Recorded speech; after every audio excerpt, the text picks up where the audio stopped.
Bonjour, il y a longtemps de cela, je vous ai présenté une maquette de Imaï qui représentait donc un insecte transformable en robot.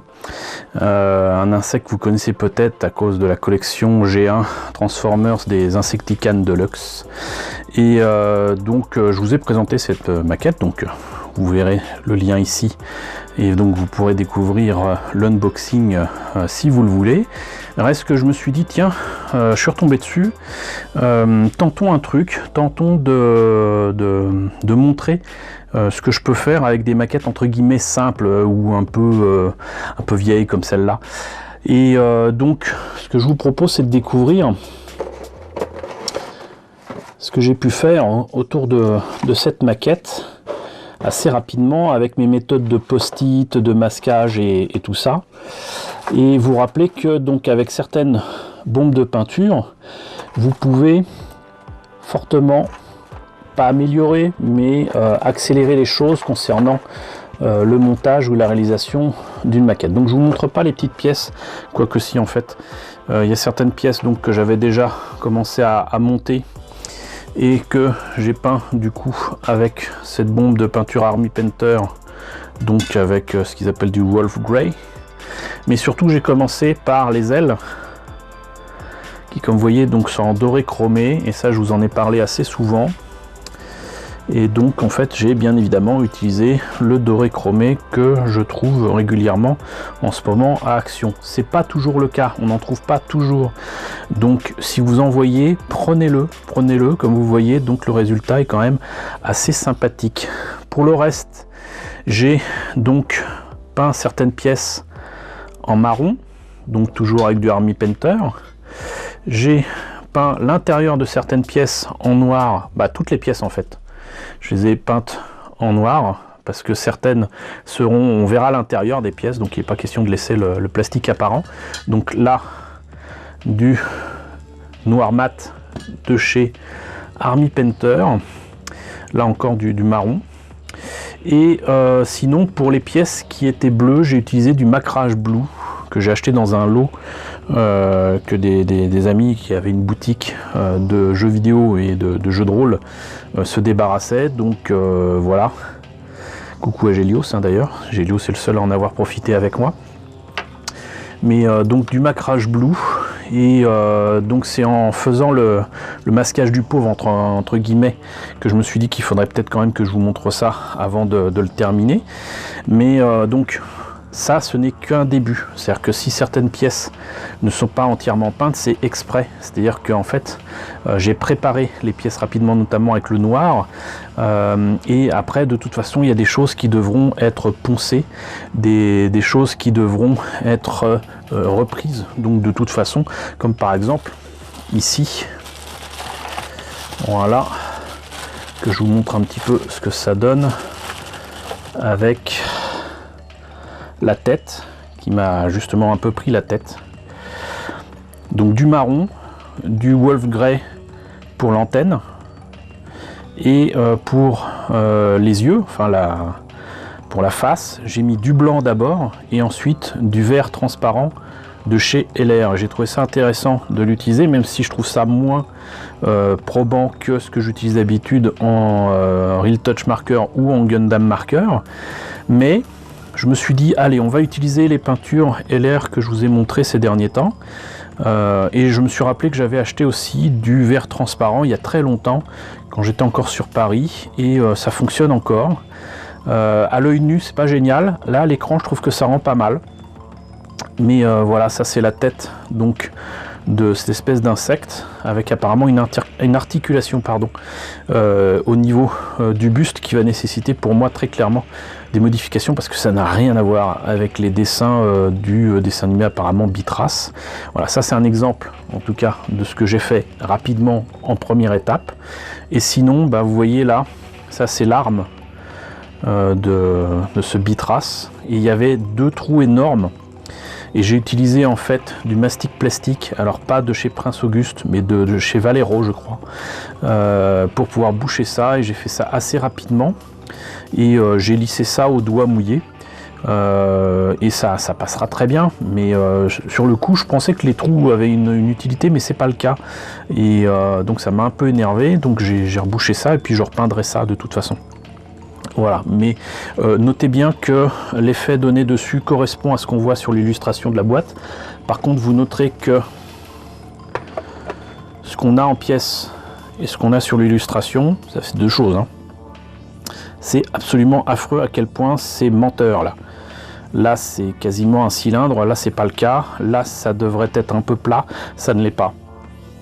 C'est de la part de Imai, je suis assez étonné. Harry encore, je dirais que ça serait logique, mais là même là, vous voyez, là vous avez des détails ici qui sont là en creux, alors que là c'est en plein. Je ne comprends pas. Et vous voyez que pour la tête, c'est pareil, vous avez des espèces de joues avec des espèces de grosses groseilles. Donc j'ai réussi à reproduire un peu l'esprit, j'allais dire, de la visière ici, de l'œil. Mais par contre, il y a des détails qui mériteraient d'être repris, mais là, en fait, toute la maquette mériterait d'être reprise. Là, par exemple, là, le menton n'a pas du tout la même forme. Et ça aussi, voilà, ça c'est des trucs qui, à mon avis, devront être remplacés par des cabochons. Donc je vais vous montrer ça, mais d'ailleurs je vais le faire en direct. Voilà, parce qu'en fait j'ai masqué avec du masking tape Tamiya pour être plus précis, et ensuite j'ai mis du masking tape bleu acheté récemment, je crois que c'était à Nose, et donc ça c'est une partie du torse. Je vois d'ailleurs que le masquage, c'est vraiment le masquage du pauvre, parce que du coup là c'est passé quand même, mais bon voilà.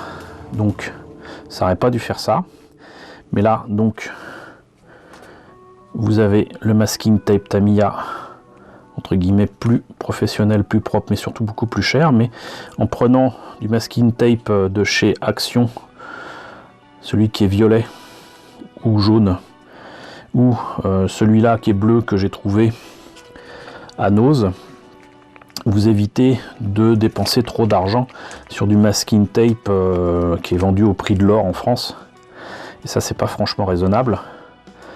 Mais bon, c'est vrai que c'est des beaux produits, c'est des bons produits qui font le job et pas qu'un peu. Et donc voilà ce que ça donne une fois débarrassé des masking tape. Et vous voyez qu'il y a un autre problème, c'est pour ça aussi que je tenais à vous montrer ça avant de faire quoi que ce soit, c'est que de toute façon les espèces de joues rouges là, alors déjà ce qu'on voit ici et ce qu'on voit là, c'est deux choses différentes. C'est à dire que là c'est un petit peu plus rond, quoi, un petit peu, il y a pas plus de courbe, et ce qu'on voit là c'est carrément carré, quoi. Mais donc les parties rouges ici là sont du coup, vous le voyez là, en deux parties. Et moi je vais pas m'amuser à les recoller, à remettre du blanc et ensuite du rouge pour faire comme sur l'illustration. Je vais tout simplement couper les demi-sphères et les remplacer par de beaux cabochons rouges dont j'ai le secret. Voilà. Et le marron n'a pas été placé correctement de toute façon. Donc voilà, je tenais à vous montrer ça parce que très clairement, de toute façon, cette maquette a de sérieux problèmes. Mais si je vous montre pas comment je les ai réglés, on va pas tout comprendre. Mais vous voyez, donc c'est quand même assez naze. Je ne sais plus ce que donnait le jouet, mais franchement, n'allez pas me dire que ça ressemble à ça. Bon, et bien voilà où j'en suis pour le montage et la peinture de cet insecte bitrace. Et donc j'ai continué de travailler sur les jambes. J'ai essayé d'enlever la jointure disgracieuse de cette jambe, même en enlevant certains détails. Le problème c'est que moi je vois encore la jointure, c'est absolument affreux, et ça commence à devenir un petit peu compliqué. Donc j'ai poncé, j'ai mis de la Tamiya Putty, etc. Mais bon, ça commence à me prendre la tête, donc je suis passé à autre chose. J'ai fait un petit montage à blanc pour tenter de voir ce que je pouvais faire sur ce fameux buste. Alors je vous l'avais dit, j'étais assez content quand même de la tête et de la peinture sur la caméra. Maintenant, si Monsieur Focus voulait bien m'aider un petit peu, ça serait pas mal. Mais il me fallait changer, donc, comme vous le savez, les demi-sphères qui étaient là, qui sont supposées représenter donc les yeux de l'insecte. Alors, ce qu'on a évidemment comme choix, c'est de passer par l'étape Bijou Fantasy. Je vous en parle tout le temps, mais c'est quand même super intéressant. Et là, ça me permettait éventuellement d'utiliser certaines choses que j'avais trouvées notamment à Action, mais aussi à Jiffy ou ailleurs, ou à Foirefouille. Et là, vous voyez, ça peut éventuellement représenter des yeux à facettes d'insectes. Il y a aussi comme ça des petits cabochons qui sont un petit peu diamantés et qui pourraient aller, mais c'est beaucoup trop diamanté justement, et du coup pour moi ça va pas. Ça pourrait aller éventuellement, mais ça va pas. Il y a aussi ce genre de petites choses, de petits cabochons qu'on trouve en décoration plastique un petit peu partout, et là c'est parfaitement sphérique. Ça peut aller, ça peut faire le deal, hein, mais ça me convient pas. Moi j'aimerais bien avoir quand même des yeux à facettes, et du coup j'ai été obligé de chercher dans un lot de bijoux fantasy que j'ai trouvé à Action pour vraiment pas cher, moins d'1 €, c'était peut-être 90 centimes. Je crois que je vous l'ai présenté dans un bon plan il y a quelques mois, et j'ai été obligé de fouiller dans tout ça voilà, pour trouver enfin ce que je voulais, à savoir pas quelque chose de diamanté, mais qui pourrait représenter éventuellement des yeux à facettes d'insectes. Et j'ai trouvé dans un premier temps ceci qui convient parfaitement, sauf que c'est pas à la bonne taille, donc là c'est un peu gros, et du coup j'ai trouvé quand même, à force de chercher, ceci, j'en ai même trouvé deux de la même couleur qui sont nettement plus petits et qui sont parfaitement à la taille de ce que j'ai découpé. Voilà, merci Monsieur Focus. Et là normalement ça devrait aller. Et là ça capte parfaitement la lumière, et ça devrait vraiment le faire. Avec un petit peu de clear raid pour éviter d'avoir des yeux roses, ça donnera le rouge qui est demandé par la notice, et ça nous donnera quelque chose d'assez sympa, je pense. Donc voilà où j'en suis pour l'instant pour le montage et la peinture de ce Bitrace, et on va continuer sur cette lancée.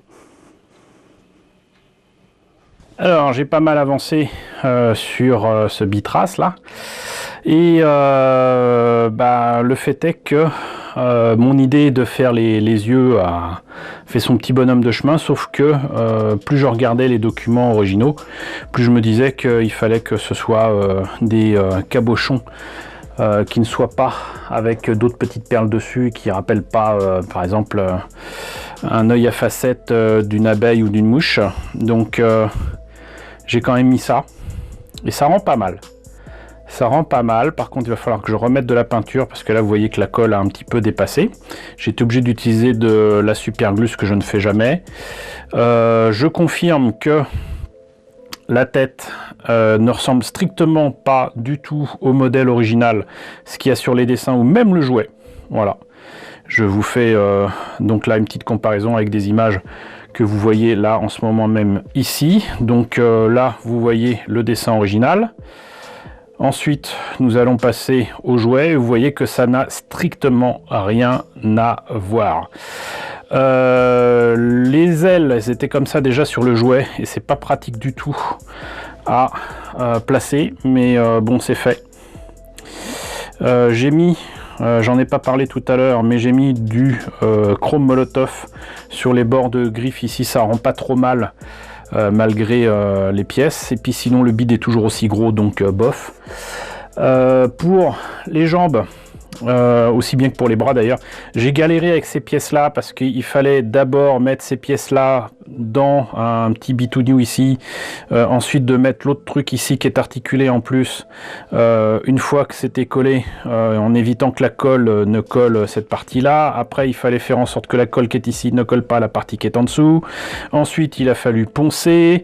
Les pièces se joignaient extrêmement mal, insistons là-dessus, ça se joignait extrêmement mal, donc du coup j'ai été obligé de mettre de la Tamiya Putty, alors que j'en ai presque plus, mais vous voyez que donc là a priori ça va aller. Je vais utiliser d'ailleurs deux sortes de gris pour faire exactement comme sur le entre guillemets modèle original. Ici je me suis trompé de couleur pour l'avant-bras, donc je vais remettre du marron, mais pareil là, donc ponçage de l'extrême, Tamiya Putty, et donc pour ça J'ai utilisé d'abord un grain très très fort exprès pour raboter et la pièce et la Tamiya Putty.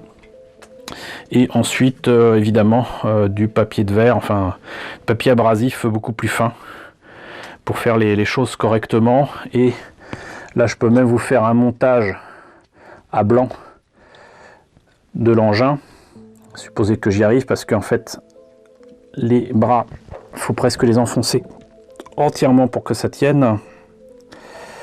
Mais voilà, oups, vous voyez, ça tient pas parce que le truc à l'intérieur c'est carrément enlevé. Donc voilà, c'est une maquette transformable que je n'aime définitivement pas, qui n'a rien à voir avec le modèle dessiné, avec le jouet original. Mais je vais le terminer, donc ne bougez pas. Je refais les touches de peinture, je place les décalcomanies et on voit ensemble ce que ça donne.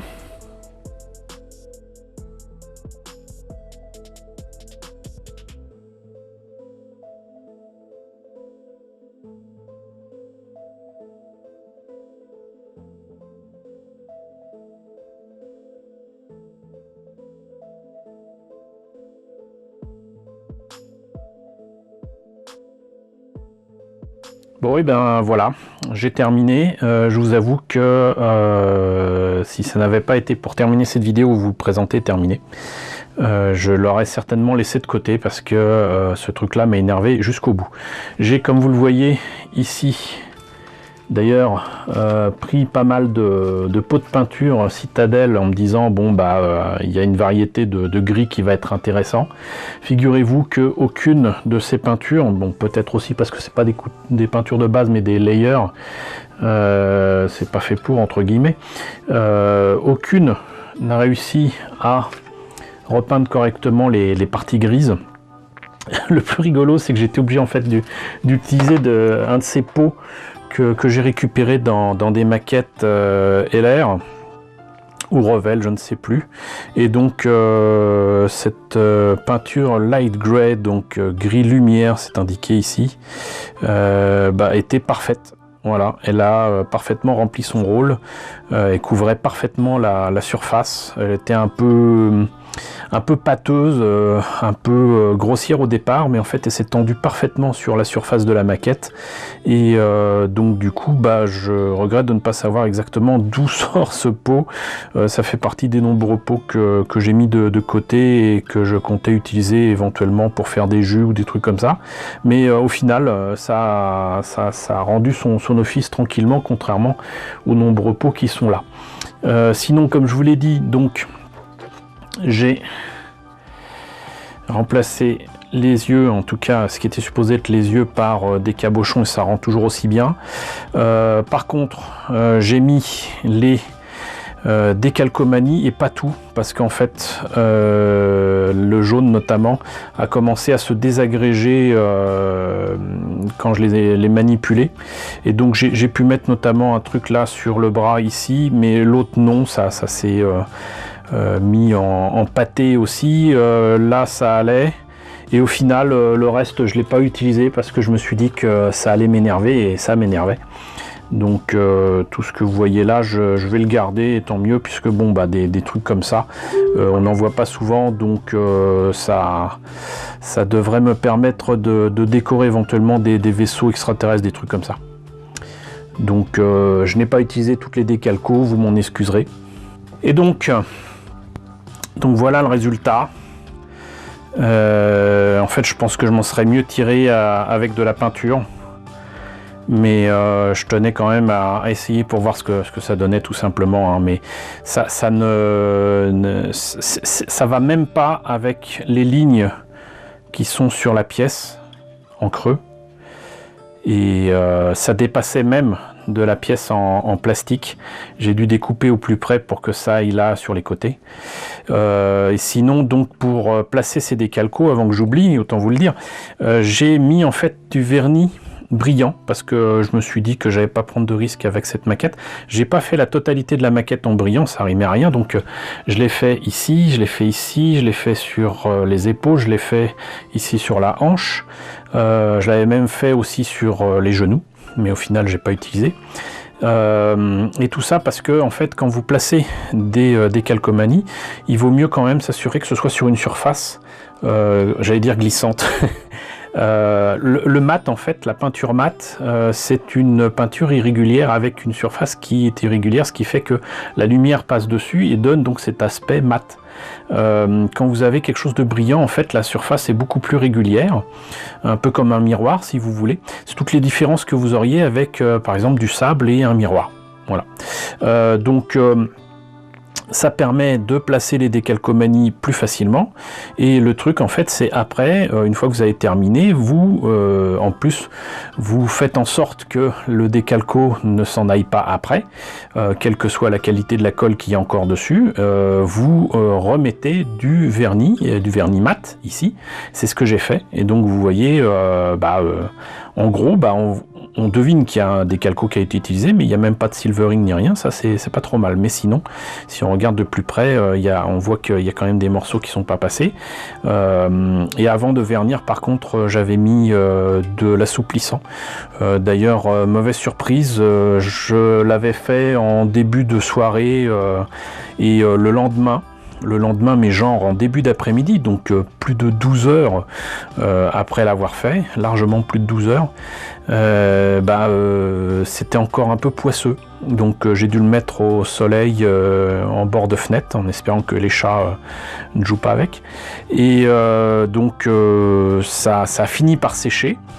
Mais ça prouve aussi que en ce moment le froid et l'humidité n'aident pas trop, quoi. Donc voilà ce que ça donne. Alors je me demandais si j'allais vous faire la transformation, puisque normalement vous pouvez changer ça en ça ou ça, mais outre que on voit déjà sur l'image que c'est moche, j'ai peur de tout abîmer, de tout casser, donc on va en rester là. On va conclure par contre que c'est une très vilaine maquette qui ne m'a donné aucune satisfaction et aucun plaisir à faire. Regarde-moi, non mais franchement, l'arrière des jambes est quand même creux, quoi.